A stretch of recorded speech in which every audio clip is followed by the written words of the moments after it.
Good morning, students. This is Sisir Saurabh, teacher in USCD DAB Public School, Maharajganj. Today, we are going to discuss the topic which we left in the very last class, that is chemical properties of acids and bases. In this class, we are going to read further properties of acids and bases. Okay.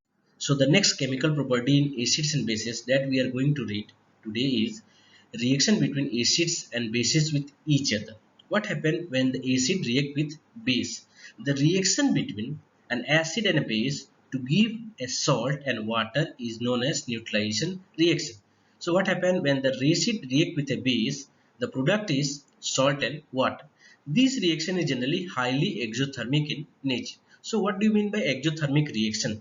Those reactions in which heat is liberated. So during these reactions, a large amount of heat will be liberated.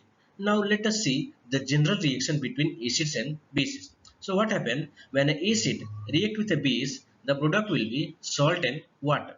So for that I have taken few examples. Here the HCl is your acid, sodium hydroxide is your base. Whenever they will react together, they will form a salt, that is sodium chloride, and there is a formation of water.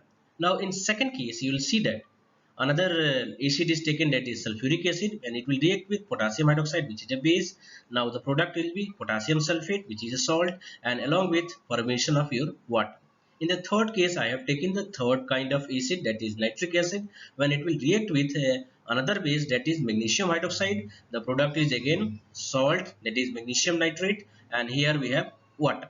Now I have taken here a weak acid, that is phosphoric acid, H3PO4, and it will react with a base, that is calcium hydroxide.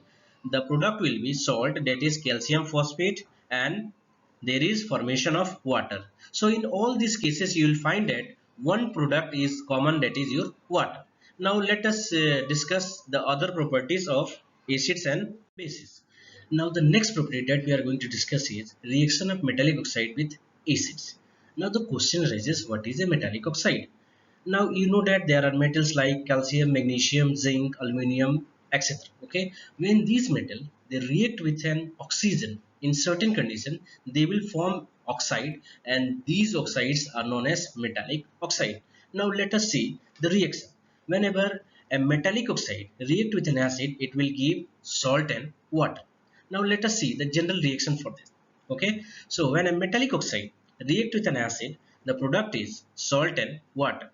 Now here I have taken one example, there are few examples, that is calcium oxide, where calcium is a metal, oxygen, so it is a metallic oxide. It react with hydrochloric acid HCl, it will form calcium chloride, and there is formation of your water.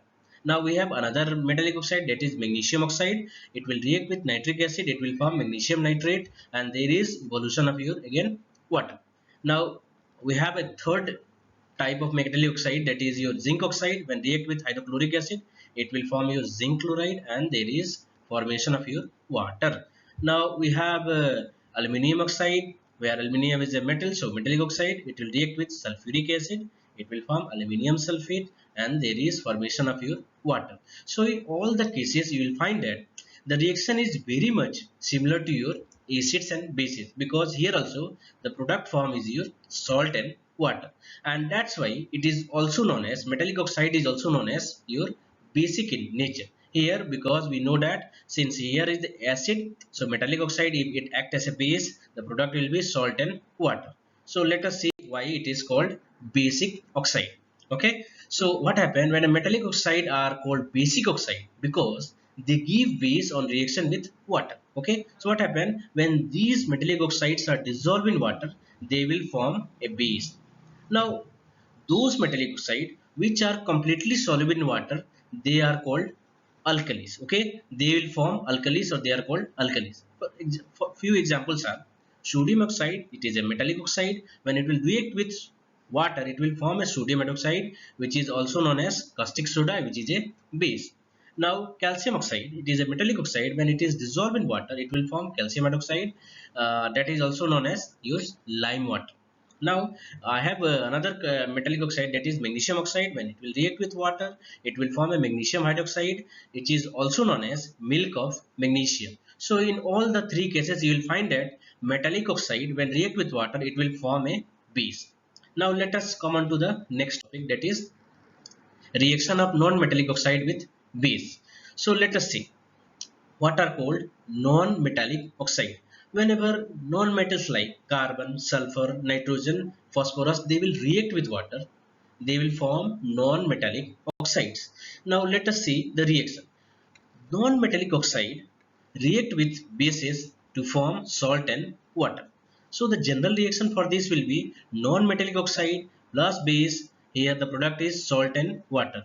Again you compare this reaction with your acids and bases. Here you see the product is same, salt and water. So in this case you will find that non-metallic oxide must act as an acid, then only acid react with a base, the product will be salt and water. Okay, so let us take few examples. The first non-metallic oxide is your carbon dioxide, because carbon is a non-metal. Okay, so that's why non-metallic oxide. When it will react with the base calcium hydroxide, it will form a compound calcium carbonate, and there is formation of your water. Okay, so this is a example of your salt and water. Now we have another non-metallic oxide, that is sulfur dioxide. When it will react with sodium hydroxide, which is a base, the product is sodium sulfide, and there is formation of your water.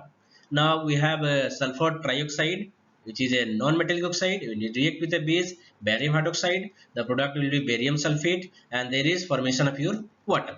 Now we have a third fourth non-metallic oxide, that is nitrogen dioxide. When it will react with sodium hydroxide, the product is sodium nitrate, and there is evolution of a nitric oxide acid gas, and there is also formation of water. Non-metallic oxides are regarded as acidic in nature. So why? When the non-metallic oxide react with water, it will form an acid. Okay. So what happened? Let us see few examples. Carbon dioxide, which is a non-metallic oxide, when react with water, it will form an acid, that is carbonic acid H2CO3. Sulfur trioxide, which is a non-metallic oxide, when react with water, it will form an acid, that is your sulfuric acid. Now nitrogen dioxide, which is a non-metallic oxide, when react with water, it will form nitric acid, and there is formation of nitric oxide gas. Now we have another non-metallic oxide, that is phosphorus pentaoxide. It will react with water, it will form an weak acid, that is known as your phosphoric acid. So in all these cases you will find that whenever a non-metallic oxide react with an water, it will form an acid, and that's why it is called acidic in nature. Okay, so now let us see what does acids and bases have in common.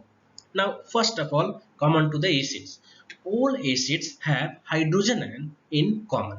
Generally, acid produces H plus ion in solution, which are responsible for their acidic property. So what happened? Those substances which are not able to produce this H plus ion, they are not considered as an acid. Okay, up to the old definition. Now all acidic solution conduct electricity due to presence of ions. So how the conduction occurs? The conduction occurs by the three ways. Either there is presence of ions, or there is presence of free electrons. So in acidic solution there is ions, so they are also responsible for conduction. Now the third concept related to acid is those substances which are able to produce H plus ion in aqueous solution, or which are not able to produce H plus ion in aqueous solution, are not considered as acid. Example, glucose, alcohol, HCl. In all these cases you will find that all these substances contain hydrogen atom, but those hydrogen atom cannot change into hydrogen ion. Hence, they are not considered as an acid. Now, let us come on to the bases. All bases have hydroxyl ion in common. Means most of the cases you will find that hydroxyl ion is produced by the bases.